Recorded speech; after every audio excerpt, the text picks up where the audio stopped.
Donc, merci à tous de vous être connectés. Petit à petit, peut-être qu'il y en a qui vont arriver, mais voilà, on va commencer.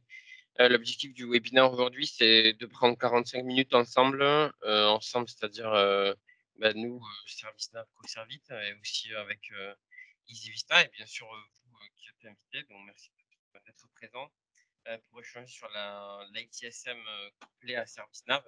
Donc un petit peu, parler de l'historique et notamment, du rachat puisqu'on ServiceNav, enfin, la société Coservit s'est fait racheter, à partir du 1er octobre officiellement 2021 et puis ensuite on ira, sur la solution EasyVista, merci à Dalila d'ailleurs de pouvoir nous la présenter aujourd'hui, et puis on finira, ce webinaire par, les synergies produits entre, la supervision et l'ITSM.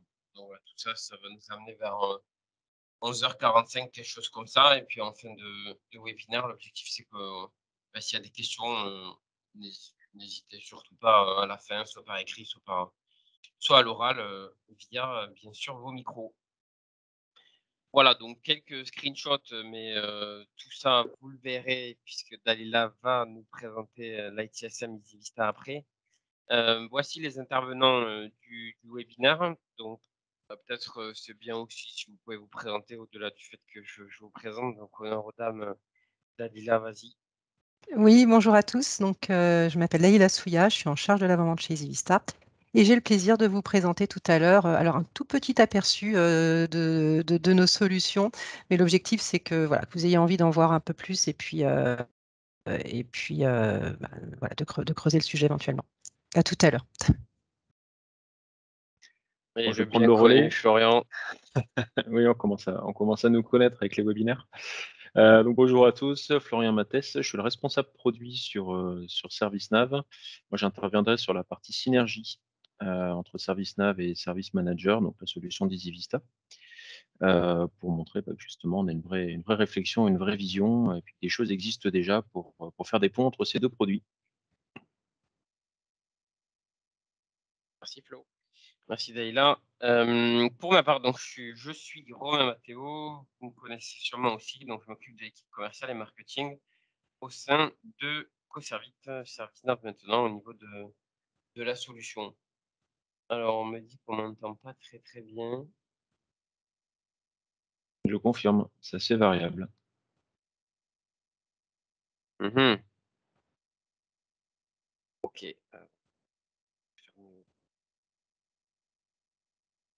le déroulé du webinaire, ça j'en ai parlé. 45 minutes ensemble, donc tout ça on l'a déjà dit. Donc on va commencer, par la partie investisseur et derrière ce rachat. Donc l'idée en fait, du rachat pour nous, chez Coservit, c'était, de faire ce qu'on appelle un scale-up. Donc en fait d'accélérer, la croissance puisque la société, a une croissance depuis, son début et sa création, c'est-à-dire en 2014 et donc depuis, on a commencé, par créer ServiceNav, la solution la solution de supervision que vous connaissez et donc l'idée, en fait, c'était de pouvoir, maintenant qu'on est une cinquantaine de personnes, côté Coservice, de pouvoir accélérer puisqu'on a une solution qui est prête. On a des clients, qui sont, pour la plupart satisfaits, voire très satisfaits et merci encore à eux. On a des utilisateurs qui utilisent tous les jours, la plateforme et donc derrière ça, de pouvoir, s'étendre, de façon sereine et du coup, pour faire ça, il fallait soit, recruter,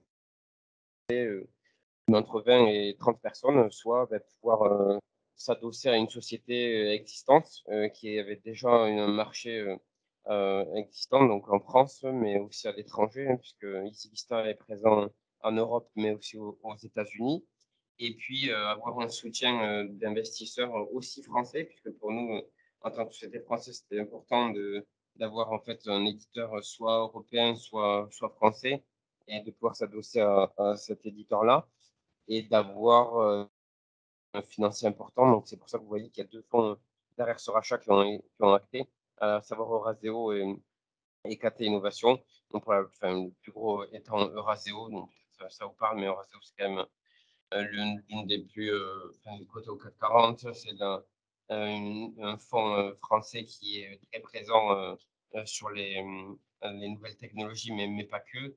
Ils soutiennent à peu près, comme c'est écrit là sur la slide, 430 entreprises. Voilà, donc c'est un fonds qui est très actif et surtout l'objectif, c'est voilà, faire ce fameux scale-up et continuer en fait notre croissance sans rien changer, puisque derrière les deux acquisitions de EasyVista, donc il y a bien sûr Coservit, c'est l'objet du webinaire, mais il y a aussi peut-être vous l'avez vu passer, il y a Goverland en fait qui a été racheté avant nous, 3 ou 4 mois avant ServiceNav Coservit. Donc Goverland en fait c'est une société aux US avec un président français. Pareil, une PME comme nous, c'est-à-dire d'une quarantaine de personnes. Et Goverland, en fait, propose une solution de prise en main à distance et de supervision des postes de travail. Donc, nous, supervision service d'un côté plutôt infra, réseau, comme vous le savez, et sur la partie applicative, et Goverland étant plus sur la partie poste de travail PMAD. Donc, tout ça, en fait, l'idée, c'est de s'unir autour de l'ITSM, mais je vais en parler juste un petit peu après. Ce qui est important de savoir, on a bien communiqué dessus, et l'idée c'était de le rappeler par la voix de François, donc qui est le président de Coservit, c'était de dire et surtout de rassurer dans le sens où ce rachat, c'est pas pour enlever des gens qui sont employés chez Coservit, c'est pas pour casser quoi que ce soit en termes de solutions, mais c'est surtout, comme je l'ai dit auparavant, de capitaliser sur un existant, donc à travers EasyVista, et surtout de s'étendre, de croître, de pouvoir répondre aux besoins du marché, pouvoir répondre aussi aux besoins des clients, puisque peut-être il y a des développements qui vont peut-être pas assez vite ou prennent plus de temps, ou voilà, ou peut-être des choses qu'on pourrait améliorer, puisqu'on peut toujours s'améliorer. Et également en interne, au niveau des salariés Ecoservice, pouvoir assurer une pérennité à la fois RH, mais aussi structurellement parlant au niveau de la société. Donc l'objectif de tout ça, en fait, bien sûr, parce que derrière ce rachat, bon, il y a des hommes, il y a des solutions, et bien sûr, il y a une proposition de valeur. Donc la proposition de valeur, c'est quand même de tout rassembler autour de l'ITSM et d'avoir, entre guillemets, un ERP de la production. Donc quand je dis tout rassembler, ça veut dire que les solutions vont fusionner. Loin de là, on en est encore très loin, et peut-être c'est la vision dans 5 années ou plus tard. Mais dans un premier temps, on va rester complètement indépendant. L'objectif, c'est d'avoir des synergies et d'avoir des quick wins entre les différentes solutions. Donc, en tête de pont, bien sûr, il y a EasyVista. Donc, aujourd'hui, on va se focaliser sur leur solution qui s'appelle Service Manager, qui est autour de l'ITSM et des portefeuilles de services. Dalila va nous en parler dans quelques minutes. Et bien sûr, ServiceNav, vous connaissez sur la partie monitoring. J'ai parlé de Goverland sur la gestion plus globalement du poste de travail. Et puis après, ça fait un petit moment qu'ils l'ont intégré aussi. EasyVista avait racheté il y a 5 ou 6 ans une solution, une société nantaise qui propose en fait une solution de self-help, self-healing, comme ils disent sur le marché. Donc en clair, ça veut dire que c'est une solution qui permet à l'utilisateur final, avant qu'il déclare un ticket, de s'auto-aider, donc self-help en anglais, et donc de pouvoir en fait répondre tout seul à ces problématiques, donc sans ouvrir de ticket, donc bien sûr efficacité au niveau du centre de service.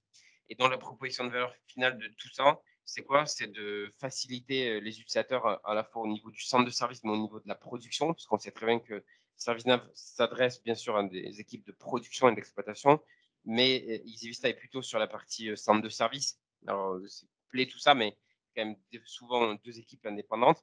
Et l'objectif, c'est de rassembler les équipes, rassembler les outils, avoir le plus de scénarios d'usage entre ces deux outils-là. Donc, je ne vais pas trop faire de spoil par rapport à ce que va nous dire Florian juste après. Mais voilà, l'idée, c'est vraiment de connecter ces outils et d'avoir, en fait, l'objectif final, c'est d'augmenter la productivité et les usages, augmenter aussi le temps perdu. En fait, voilà, à la place d'avoir du temps perdu sur des tickets à gérer, on va essayer de réduire ce temps et faire en sorte de pouvoir traiter le plus de tickets possible.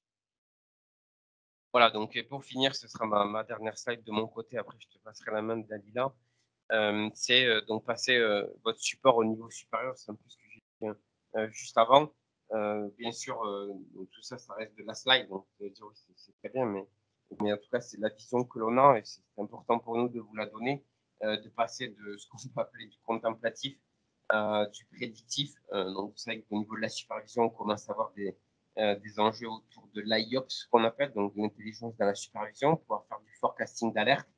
C'est potentiellement aussi l'idée autour du ticketing et de l'ITSM, c'est comment une supervision intelligente pourra aider l'ITSM et pourra aider le centre de service. Et pour tout ça, comme je le disais tout à l'heure, l'objectif final, c'est que l'utilisateur soit satisfait, que les SLA soient au plus haut et que la météo du SI soit tout le temps au beau fixe. Taïla? Donc, du coup, l'objectif là, c'est effectivement de vous donner un aperçu des solutions Easy Vista. Bon, Romain vous a présenté hein, le cycle, la gestion du cycle de vie des services. C'est vraiment ce sur quoi on se focalise. Et on se focalise sur le sujet avec l'ensemble des briques que composent les solutions Service Manager et sur les briques du dessus. EV Service Manager, qui est donc la plateforme de gestion des services sur laquelle je vais zoomer. C'est une plateforme qui est fournie, qui est prouvée, hein, qui existe depuis plusieurs années et qui est fournie avec une technologie qui s'appelle Service Apps, sur laquelle je vais revenir également.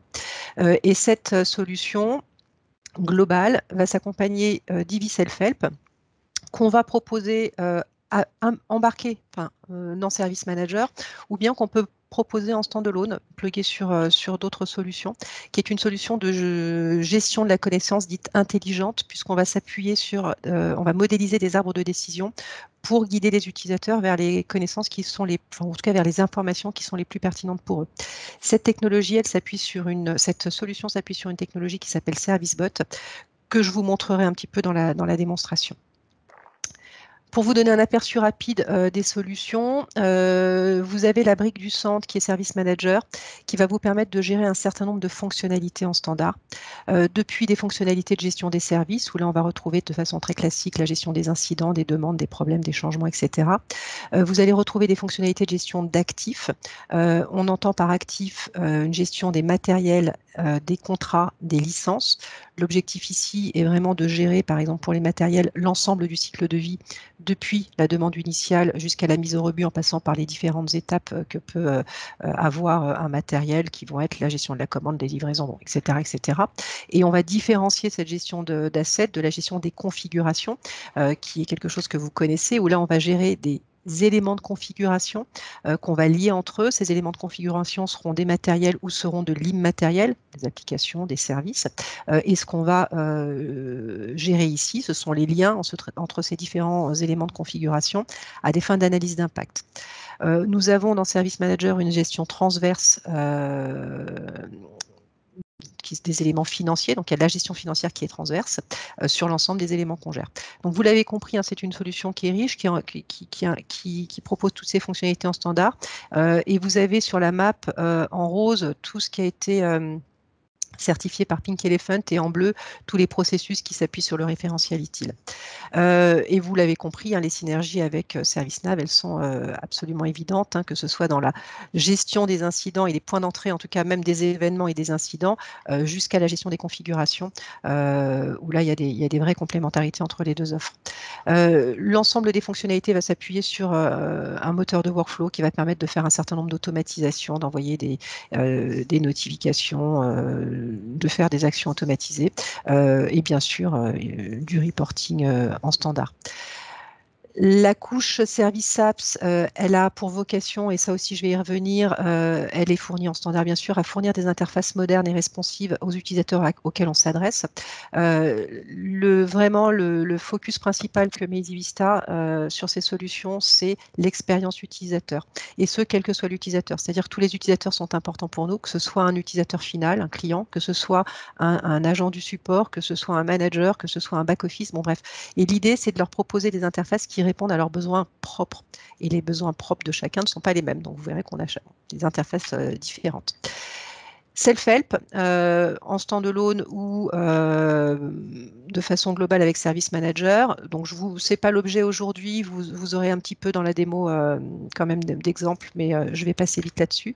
Ce qu'il faut retenir, c'est que nos solutions sont disponibles en SaaS ou on-prem. C'est un vrai élément différenciant. Et quel que soit le mode choisi, on est exactement sur la même solution, les mêmes fonctionnalités. C'est tout pareil, ce qui nous permet de proposer à nos clients le passage d'un mode à l'autre. s'ils le souhaitent. Et quand on est en SaaS, eh bien on est sur un SaaS français éprouvé. On a une vraie maturité sur le SaaS et un certain nombre de certifications qualité. Avant la démo à proprement parler, si je zoome sur Service Manager, ce qui va vraiment nous différencier ou en tout cas nous caractériser, et ça, vous allez le voir, ça va être vrai sur l'ensemble de la gamme. C'est d'une part, c'est une plateforme globale, complète. Easy Vista, hein, dans Easy Vista, il y a Easy et il y a Vista. Et notre vocation, c'est vraiment de faciliter la vie de nos clients en facilitant l'utilisation, en facilitant le maintien en conditions opérationnelles. Et on le fait au travers d'une solution qui est considérée comme standard. C'est-à-dire que Service Manager, c'est une solution standard, fourni avec énormément de métiers embarqués. Je vous en donnerai quelques exemples, mais pour la partie Service Manager, le métier embarqué, ça va être des assistants métiers prêts à l'emploi. Il y en a plus de 400 dans la solution. Ce sont des process métiers, par exemple. La supervision remonte un certain nombre d'incidents. Ils sont créés automatiquement dans Service Manager. On identifie on va déclarer un incident majeur. Donc ça, c'est un assistant métier. Ça permet de publier une news de façon automatique. Pouvoir faire des liens entre tous ces incidents et les liens d'incident pair, ça se fait de façon assistée via un assistant métier prêt à l'emploi. Créer un problème permet de créer des liens, enfin bref, et tout ça on le fait de façon assistée. Il y en a 400, je ne vais pas tous les citer, mais en tout cas, ça c'est le métier embarqué. C'est la première chose qui va être importante. La deuxième chose, c'est que cette solution, elle va se personnaliser par le biais de paramétrage. Il n'y a pas de développement spécifique autour de Service Manager. On paramètre la solution, on peut aller assez loin dans le paramétrage, mais ça permet à nos clients de passer d'une version à l'autre tout en conservant l'ensemble des personnalisations qu'ils ont pu faire. La solution, elle est bien sûr multilingue, enfin bien sûr, elle est multilingue. 6 langues sont proposées en standard et ça va être vrai pour toutes les interfaces, français, anglais, espagnol, italien, portugais et allemand. Sur la couche Service Apps, là on est vraiment sur une technologie qui permet de concevoir ce que nous appelons des micro-applications, qui sont des applications qu'on va appeler au travers d'une URL qui permet du responsive. Donc là, ça va vraiment répondre aux besoins de mobilité de certains utilisateurs de nos solutions, un manager, un technicien de proximité, un comité des changements lors d'un CAB, un exécutif, un DSI ou autre qui a besoin d'avoir des... Voilà. Toutes ces personnes-là vont pouvoir non seulement avoir des interfaces dédiées, mais en plus, ces interfaces seront accessibles à partir de n'importe quel type d'appareil. Ici, pareil, du métier embarqué sous la forme de template, c'est-à-dire qu'on a un certain nombre de micro-applications qui sont déjà disponibles en standard, des portails self-service, bien entendu, une application pour le technicien de proximité, une application pour le CAB, une application pour l'asset manager, un certain nombre de dashboards. Bref, il y en a un certain nombre. Quand on est client Easy Vista, on accède à ces applications depuis une interface dédiée à nos clients. Et ces applications, en tout cas cette bibliothèque d'applications, elle évolue, c'est-à-dire qu'on a un service chez Easy Vista qui s'appelle Labs Factory, dont la vocation est de concevoir pour nos clients des templates. Ces templates, ils sont utilisables tels quels, et puis bien sûr, ils sont personnalisables. Par exemple, le portail self-service, en général, on le personnalise, plus ou moins, mais on peut le personnaliser. Et on le fait de façon codeless, en tout cas de façon relativement simple, au travers d'un builder qui est mis à la disposition de nos clients, qui leur permet également de créer à volonté autant de micro-applications qu'ils le souhaitent. Les principaux différenciateurs, c'est d'une part que la plateforme, elle est nativement totalement intégrée, elle est agile, du fait de la conception, de la personnalisation, on va dire graphique, de l'ensemble des paramétrages. Elle est centrée sur l'expérience utilisateur. Elle va permettre à l'utilisateur, donc ça c'est vraiment la partie self-help, et ça c'est aussi important parce que la partie self-help, elle va permettre d'une part à des utilisateurs finaux de s'auto-dépanner, ce qui va permettre d'améliorer l'expérience utilisateur, la satisfaction, la productivité et aussi de diminuer les coûts, puisque un utilisateur qui s'auto-dépanne, c'est autant d'incidents qui ne sont pas remontés au support niveau 1. Et puis cette solution, elle va aussi aider des opérateurs de support à diagnostiquer, par exemple, à suivre des pas à pas à des fins de diagnostic et donc améliorer l'étape de qualification. On a une gestion des actifs et une gestion financière qui est puissante, qui est riche, qui va assez loin. La solution répond aux besoins des grandes entreprises internationales du fait du multilingue et aussi du fait d'un certain nombre de mécaniques qui permettent de cloisonner l'accès aux données, par exemple en fonction de domaines géographiques, qui permet de gérer différents fuseaux horaires. Le cloud de confiance, j'en ai parlé rapidement. Voilà, on a beaucoup d'expertise sur la gestion du cloud. On a 3 cloud management centers dans le monde qui nous permettent d'adresser une plage de support de production en 24/7. Et puis, EasyVista, c'est aussi une solution qui, grâce à ses caractéristiques, a un TCO très efficace. D'ailleurs, elle est reconnue par le Gartner comme étant la solution qui a le meilleur TCO sur les solutions étudiées au sein du Magic Quadrant. Alors, bien sûr, j'avais dit que j'étais à cheval sur les horaires, mais je n'ai pas regardé à quelle heure j'ai commencé. Mais Romain, je compte sur toi pour me dire, pour m'arrêter si je Ben voilà, il faut que prends tu trop de t'arrêtes. temps. Non, ça je ne crois pas. Donc, la solution est riche. Je ne vais pas tout vous montrer, mais ce que je me propose de faire, c'est de vous montrer quelques-unes des interfaces et quelques-unes des caractéristiques de la solution au travers de différents personas. Alors, ils n'y sont pas tous, j'en ai même, Romain, rajouté un comme ça vite fait avant la démo, mais l'idée, c'est vraiment d'illustrer le propos que j'ai eu en introduction. En gros, on va avoir alors j'ai mis le DSI, mais des managers qui vont avoir besoin d'accéder à du dashboarding. Donc ça, c'est un élément important. Pouvoir accéder à des informations et ce, en mobilité.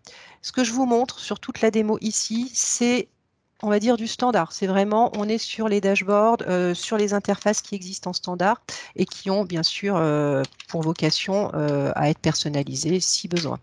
Ici, une URL me permet d'accéder, alors c'est un exemple, on en a beaucoup des dashboards en standard, mais pour un CIO, avoir un tableau de bord global qui va me permettre d'avoir une vision sur la gestion des coûts, la météo des services, des éléments relatifs au service desk, à la gestion des biens, à la gestion de projet. Bon.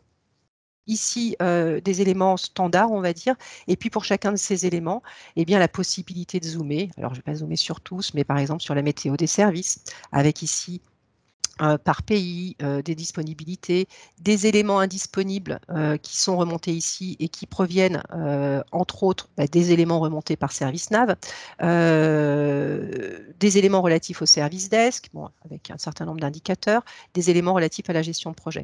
Donc l'idée, c'est ici, on a des dashboards, il y en a plusieurs, beaucoup, qui sont proposés en standard, et pour permettre aux responsables d'avoir une vue synthétique ici sur mon PC, sinon à partir de mon téléphone.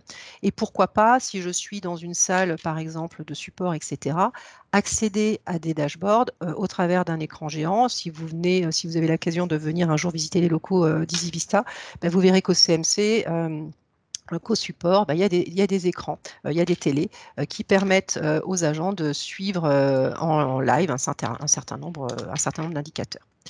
Donc ça, c'est un premier persona qui va, lui, utiliser Service Manager plutôt pour accéder à de l'information sous forme de dashboard. Ensuite, vous avez les utilisateurs finaux. Les utilisateurs finaux, eux, ce qui va les intéresser, c'est d'avoir une interface dédiée. Alors là, je vais prendre un manager. Une interface dédiée qui est un portail self-service. On a différents exemples de portails. Celui-ci, c'est un des portails disponibles en standard. Mais vraiment, le portail self-service, il a pour vocation à être le point de contact, le point central unique pour répondre aux besoins des utilisateurs. Au travers de, alors, c'est une interface qui se veut simple, volontairement simple, pour leur permettre facilement, s'ils ont besoin de quelque chose, d'aller accéder au catalogue des services. Le catalogue des services, c'est l'ensemble des services fournis par l'entreprise, potentiellement, pas uniquement l'IT. Ici, des services de type matériel, des services de type moyens généraux, des services ressources humaines, les fameux entrées, mouvements, départ de collaborateurs, et pourquoi pas des services cloud applicatifs. Bien entendu, je ne vois ici que ce que j'ai le droit de voir, c'est-à-dire que vous allez pouvoir, dans la conception des services fournis, appliquer des périmètres d'application, en tout cas de cloisonner l'accès et dire faire en sorte que les utilisateurs ne voient que les services auxquels ils ont accès. Typiquement, comme c'est le cas pour tout le monde, hein, on travaille de plus en plus via Teams ou via un certain nombre d'éléments. On a là, j'ai besoin d'un casque. Donc ici, je passe par le catalogue, mais je vais pouvoir rechercher un casque. Ici, voir qu'il y a des casques qui sont disponibles, ou je demande directement, ou j'accède aux détails en cliquant sur voir plus. J'ai des informations, j'ai éventuellement des commentaires, un coût, je demande de façon simple. Alors, ou en un clic, la demande est effectuée, sinon je vais accéder à des formulaires, tout ça c'est paramétrable, et j'effectue une demande. Vous verrez que cette demande, elle va être ici générée, et puis l'utilisateur, vous allez voir, va pouvoir la suivre. Les points d'entrée, que ce soit pour les demandes, pour les incidents, ils sont simples, hein, c'est ou via une interface web, ou on le verra en back-office via l'interface back-office. Ça peut être via un email et ça va être aussi via un web service lorsque les informations remontent d'une solution tierce,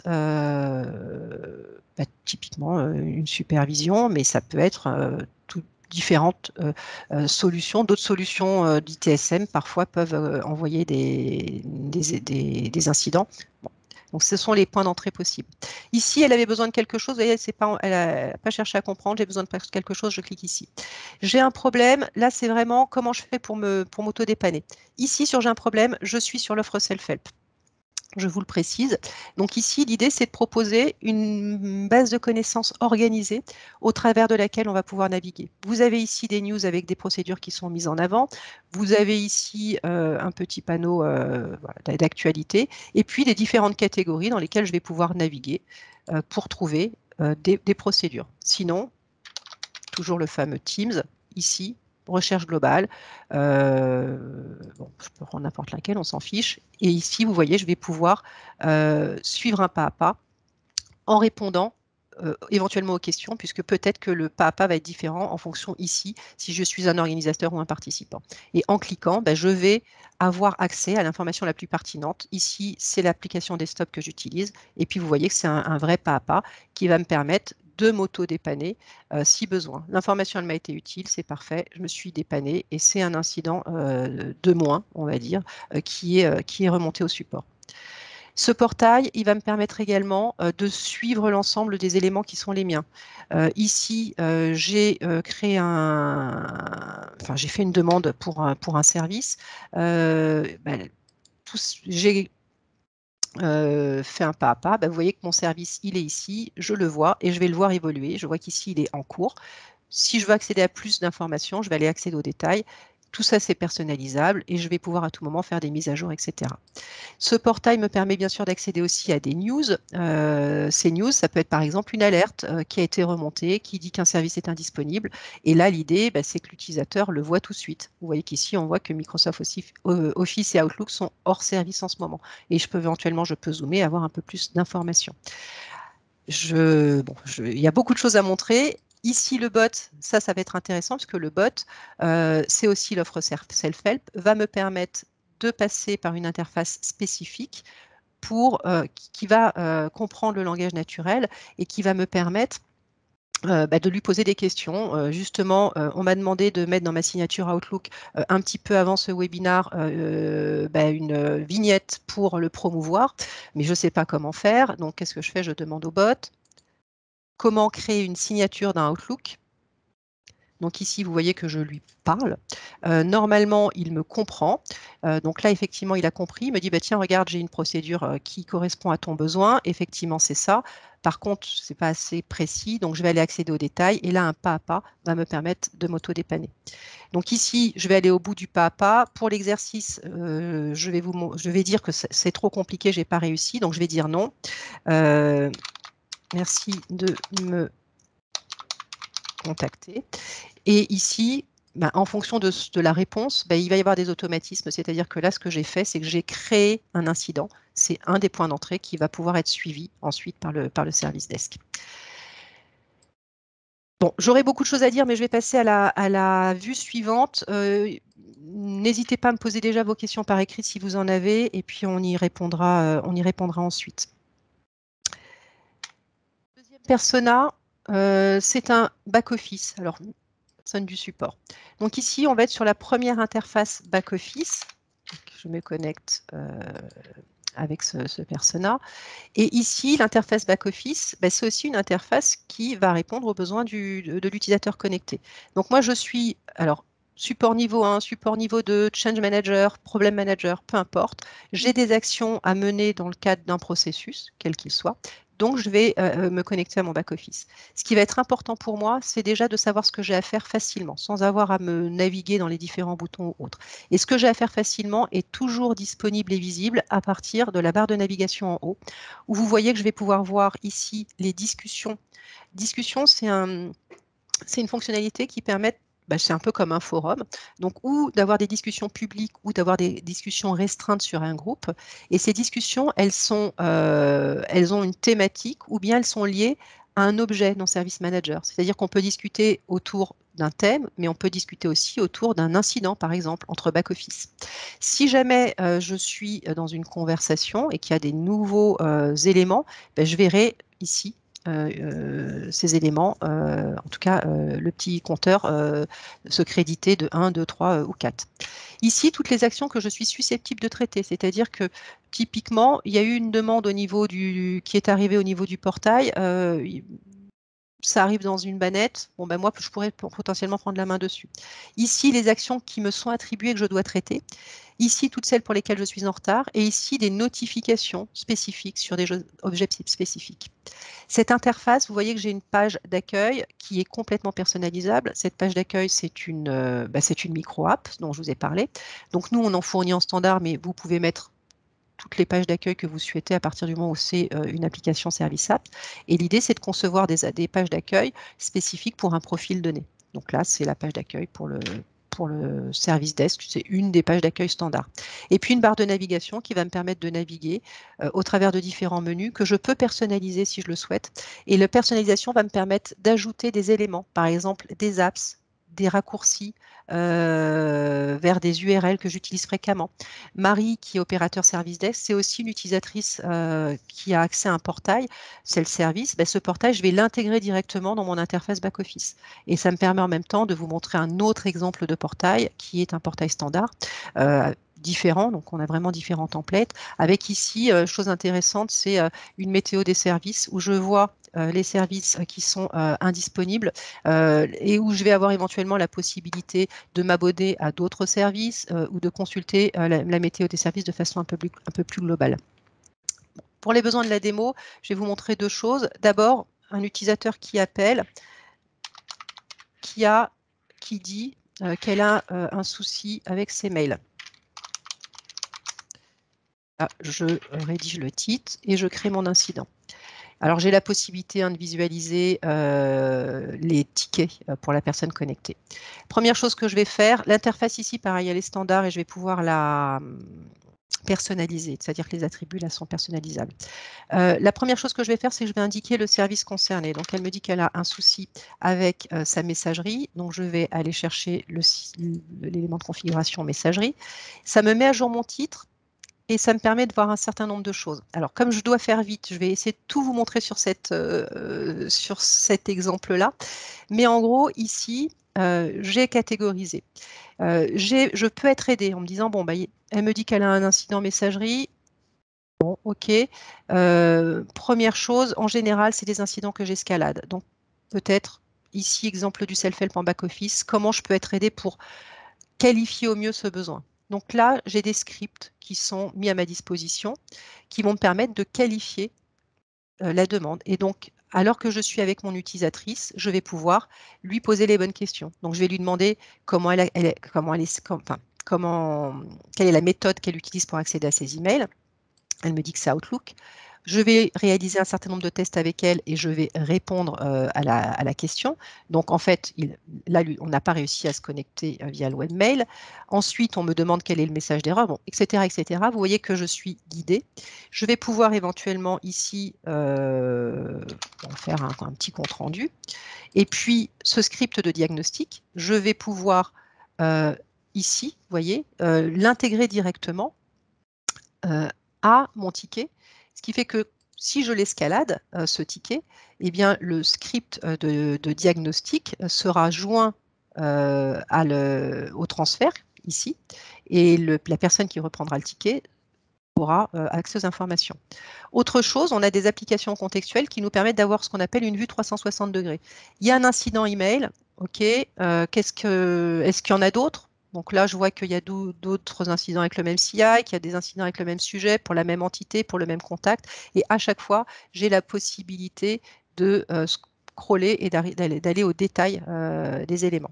Donc ça, c'est des choses qui sont également possibles grâce à ces applications contextuelles.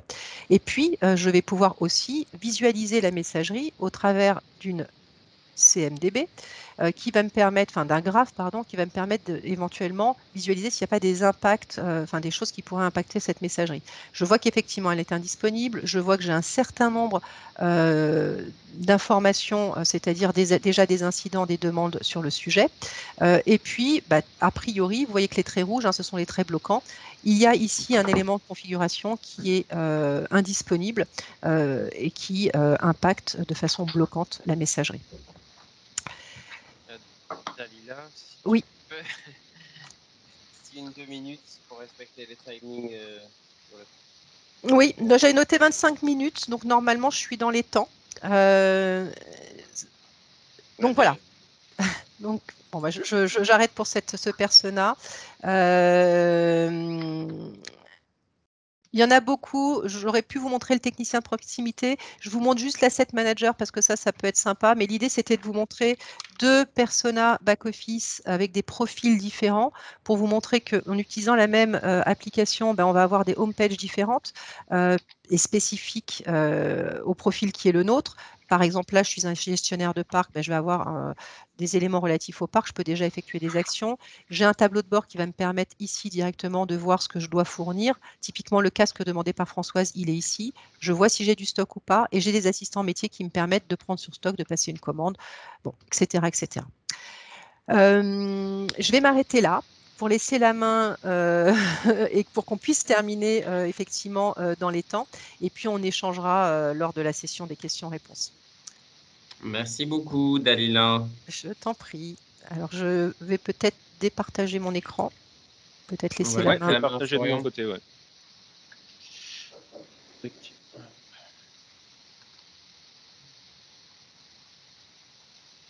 On était là. C'est tout bon pour le partage? Oui. Allez, parfait. Ok, donc on va parler des synergies entre ServiceNav et Service Manager.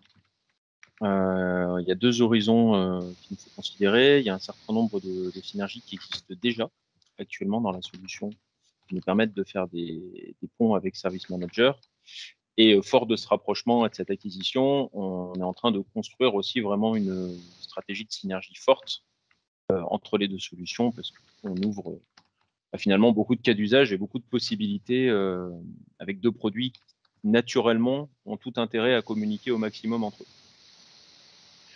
Donc la première étape, finalement, ça va être de réfléchir autour des incidents, donc ce qu'on appelle ticket côté ServiceNav. Donc, déjà dans la solution, la possibilité d'interfacer ServiceNav avec un Service Manager pour créer des incidents sur la base d'une alerte.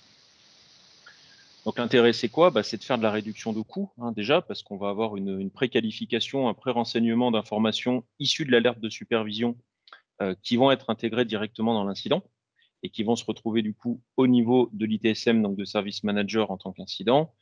On va pouvoir avoir des règles également de mapping de priorité, on va pouvoir avoir des règles de renseignement du sujet, on est sur toutes ces choses-là. Donc finalement, on est sur de la réduction des coûts pour deux raisons.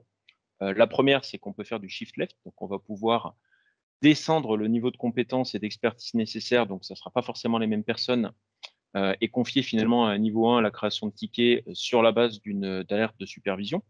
Donc là où avant on était uniquement sur de la surveillance d'un paquet événement, on va pouvoir pousser d'un cran et arriver jusqu'à la création du ticket donc de l'incident avec des informations qualifiées à l'intérieur. Et on va être également à l'aide à la résolution, puisque derrière, on ne se contente pas d'avoir un flux à sens unique, mais on est bien bidirectionnel.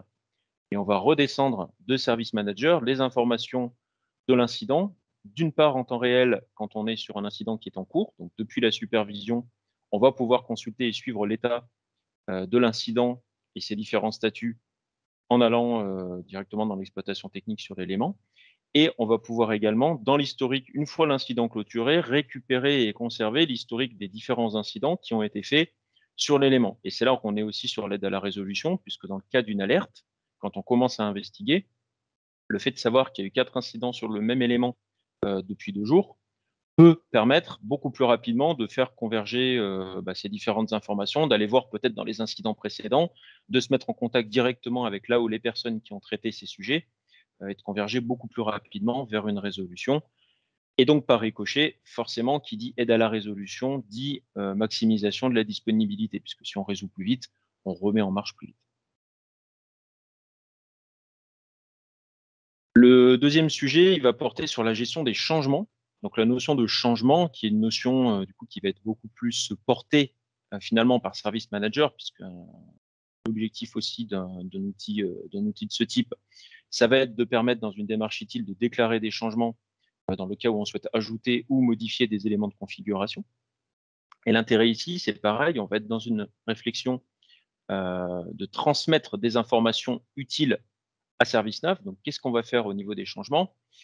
Eh ben, on va déjà pouvoir proposer la visualisation de ces changements dans la frise temporelle, donc au niveau de ServiceNav.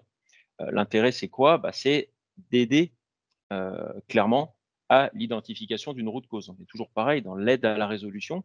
Là, on va un petit peu plus loin dans la gestion des changements. On est à regarder des changements de statut potentiellement fréquents sur un élément et de se dire, OK, cet élément-là change de statut fréquemment, il y a un problème, mais je constate que ces changements de statut, ils ont commencé hier matin à 8h et il y a eu un changement hier à 7h55. Je sais, sans changer d'outil, directement en regardant ma frise, qu'il y a eu un changement qui a été déclaré et validé côté Service Manager, côté ITSM, et qui est redescendu en consultation. Et ça me permet directement de corréler par simple logique qu'il y a de fortes suspicions que ce changement soit l'origine des problèmes que je rencontre. Donc, on perd potentiellement beaucoup moins de temps à essayer d'identifier la cause. La cause, elle semble évidente. On va creuser, on va aller voir le changement, on va se rapprocher des personnes qui l'ont mené et valider ou non cette hypothèse. Le deuxième point, ça va être plutôt un lien qui va partir finalement de Service Manager. Et dans le cas d'une déclaration de changement, on peut être amené à déclarer une ou plusieurs maintenances sur les éléments concernés par ce changement. Donc là, l'intérêt, c'est pareil, c'est de créer un pont et aussi un automatisme entre cette déclaration de changement et la création de maintenance, et de dire, ici, on va travailler sur l'amélioration des SLA, puisqu'on va avoir des calculs de taux de disponibilité qui vont être bien meilleurs, puisque les maintenances seront déclarées. Et on va également, par ce biais-là, éviter les faux positifs. Si les maintenances sont déclarées, on ne va pas avoir d'alerte qui remonte lors d'un changement maîtrisé, validé et maîtrisé. Troisième sujet, ça va être s'attaquer vraiment au sujet de la CMDB. Ce qu'il faut comprendre, c'est qu'actuellement, dans un outil type Service Manager, on va avoir la possibilité, et ça va être souvent le cas, de gérer une CMDB qui va être complète, qui va comporter un certain nombre d'éléments qui n'ont pas d'intérêt côté supervision. Et dans un outil de supervision tel que ServiceNav, on va gérer un parc supervisé qui est également un référentiel et un parc. Le parc supervisé va être toujours un sous-ensemble, en tout cas c'est vraiment ce qui est souhaitable, un sous-ensemble de la CMDB qui sera géré côté Service Manager. On va, par ce biais-là, s'assurer au maximum de pouvoir maintenir une synchronisation entre les éléments qui seraient présents dans les deux référentiels. Mais on a également un autre cas d'usage où on va pouvoir détecter, puisque la supervision le permet avec son module de recensement, l'apparition de nouveaux serveurs, par exemple, ou de nouveaux éléments qui n'auront pas été détectés et surtout indiqués via une demande de changement côté Service Manager. Erreur de process, oubli humain, tout simplement, parce que le flux classique et la bonne pratique serait de dire je déclare un changement dans Service Manager et ensuite j'enclenche par API, par un automatisme, la création ou la mise à jour de l'équipement dans ServiceNav. Ça, c'est le cas best practice. Dans la pratique, on va avoir aussi des cas où la détection viendra de ServiceNav. Et là, l'intérêt, c'est de pareil, dans l'autre sens, de pouvoir pousser par un workflow de validation directement dans Service Manager les éléments qu'on a détectés. Je parle bien de workflow de validation. L'idée étant pas de dire on fait de la création sans se poser de questions. Et à ce moment-là, côté Service Manager, pour la CMDB, on va avoir une étape de validation en disant est-ce que c'est un doublon? Est-ce que c'est normal qu'on détecte un nouvel élément? Pourquoi on le détecte et pourquoi il n'a pas été déclaré en tant que changement? Donc, il y a tout l'aspect qualité, workflow, pour s'assurer qu'on n'ingère pas des informations soit fausses, soit en doublon, et pour s'assurer aussi que les process ont été respectés. Si ce n'est pas le cas, faire en sorte qu'ils le soient un peu plus. Donc on est ici sur la détection de nouveaux éléments et on est aussi sur la détection de changements, un sujet sur lequel on est vraiment en train de travailler sur la partie recensement. Donc des changements sur des équipements déjà existants, que ce soit des interfaces réseau, des partitions, etc. Donc là, on est autant sur l'exhaustivité du référentiel en lui-même. On a confiance dans les deux outils parce qu'on les sait à jour vis-à-vis de la prod, vis-à-vis de ce qui se passe vraiment. Donc on évite de manquer des alertes. Là, on est plutôt sur le faux négatif. Et on a également un maximum d'éléments pour intervenir sur un incident ITSM. Ça évite d'avoir un incident qui remonte sur un serveur qu'on ne connaît ni dans l'ITSM ni dans la SUP. Là, ça devient très compliqué parce qu'on ne sait pas de quoi on parle. Pour autant, cet équipement, il est vraiment en prod, donc il peut réellement avoir des problèmes et impacter aussi des services. Donc, on a tout intérêt toujours à avoir un référentiel exhaustif. Et le deuxième point, ça va être la réduction des coûts. Finalement, par l'automatisation, maintenir une CMDB, c'est extrêmement coûteux. On le sait, on le pousse ce discours dans les projets de mise en supervision et de reprise de parc. C'est également valable, si ce n'est plus, sur la partie finalement ITSM comme service manager. Maintenir une CMDB, plus c'est manuel, plus c'est coûteux. Pour autant, c'est très utile. Donc, on apporte aussi, au-delà de dire on crée des passerelles, on travaille, et là plutôt côté vraiment service nav pur, indépendamment même du lien avec Service Manager, on travaille vraiment dans ce sujet à automatiser un maximum ce qu'on peut découvrir et ce qu'on est capable de détecter, que ce soit des nouveautés, des changements, jusqu'à la définition finalement des services utilisateurs, voir ce qu'on est capable de déduire comme dépendance sans avoir à les déclarer manuellement. Et la dernière étape, ça va être de capitaliser sur ServiceNav à une architecture Big Data depuis quelques années maintenant.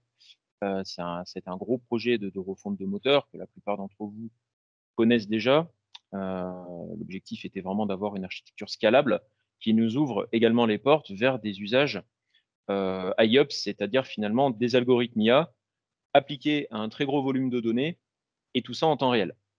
C'est ces trois facteurs qui vont vraiment définir l'IOPS et la nécessité aussi d'avoir une architecture capable de gérer ces opérations sur des gros flux de données dans un timing sans délai, finalement. Donc, à quoi on pense comme scénario? Il y en a deux. Il pourra peut-être y en avoir plus dans le futur. En tout cas, il y en a vraiment identifié deux scénarios pour l'instant qui sont remontés assez vite.